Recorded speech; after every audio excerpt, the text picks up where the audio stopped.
अस्सलाम नाज़रीन, आप देख रहे हैं आहट न्यूज़ चैनल और मैं हूं इरफान इम्तियाज़। नाज़रीन कराम, पाकिस्तानी फ़ज़ाई हदूद जब से बंद हुई हैं इंडिया के लिए, और इंडिया ने तो बगैर सोचे समझे जो है वो ऐलान कर दिया जंग का कि हम जो है वो जंग करने जा रहे हैं। और उसमें नरेंद्र मोदी अपने इलेक्शन जब भी करीब आते हैं तो नरेंद्र मोदी की जानब से इस तरह के जो हरबे हैं वो देखने को मिलते हैं। और वो बाकायदा तौर पर जब से आप माजी में भी देखें उसने इस तरह के काम किए हैं, और जब भी इलेक्शन करीब आया, जब इलेक्शन करीब आया उसने ये काम किए हैं। और सिर्फ मकसद ये होता है कि मुसलमानों के खिलाफ वो इस तरह के हरकत करके और मरवा के मुसलमानों को, और फिर जो हिंदू हैं जितनी बरादरी उनको उकसा के मुसलमानों के खिलाफ तो वो फिर वोट हासिल करता है।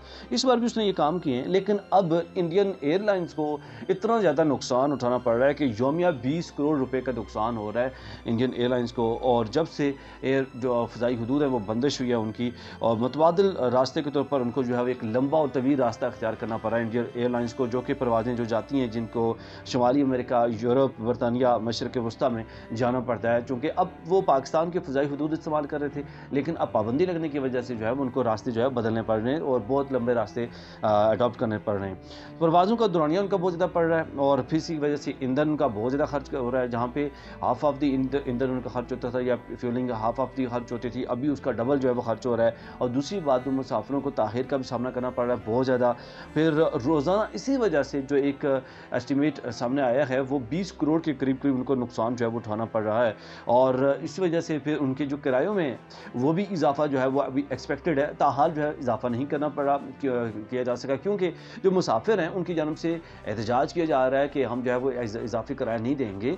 और इसकी वजह से जो इंडियन एयरलाइंस है उनको बहुत ज़्यादा नुकसान जो है वो उसका सामना करना पड़ रहा है और मुँह की खानी पड़ रही है इस वक्त।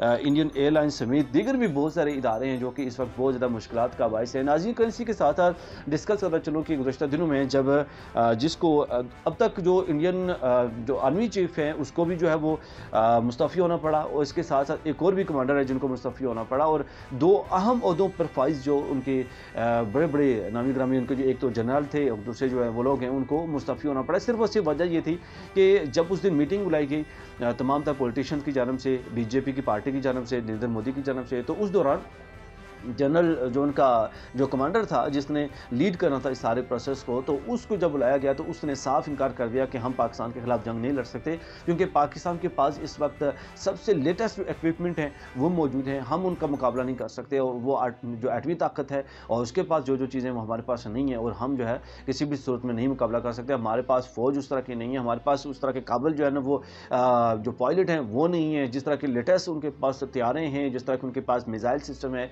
हम इनका दिफा नहीं कर सकते। तो फिर उसके बाद फौरी तौर पर उसको भी ओहदे से मुस्तफ़ी होना पड़ा, क्योंकि प्रेशर डाला गया नरेंद्र मोदी की जानब से, उनकी गवर्नमेंट की जानब से। और इसी के साथ गुज़श्ता दिनों एक और जो है वो इस्तीफ़ा भी मंतजाम पर आया। ये हालात इंडिया के अंदर इस वक्त जो है वो खलबली मची हुई है, और इंडियन के जो अपने लोग हैं वो खुद खुश नहीं है मोदी की पॉलिसी से, मोदी से, क्योंकि मोदी जब से आया तो इंडिया के अंदर बिल्कुल जो है वो सुकून नहीं है। और आम जो लोग, एक आम बंदा जो है ना वो इस वक्त बिल्कुल ज़बूहाली के शिकार है, उनके खाने पीने के जो है वो उनके लाले पड़े हुए हैं। लेकिन बतौर मुल्क जो है वो मोदी बस वो पॉलिसीज़ को लेकर चल रहा है, और मुसलमानों के खिलाफ और अक़लियती बरादरी के खिलाफ जो है वो तमाम तर पॉलिसीज़ को जो है वो लेकर चल रहा है, जिसकी वजह से बहुत ज़्यादा नुकसान का सामना भी जो है वो करना पड़ रहा है बीजेपी की गवर्नमेंट को। नाज़रीन, इस बारे से आपकी क्या राय है? कमेंट सेक्शन में राय का इज़हार करना न भूलिएगा। एक नए ब्लॉग से फिर हाज़िर होगा, इजाज़त दीजिए। अल्लाह हाफ़िज़।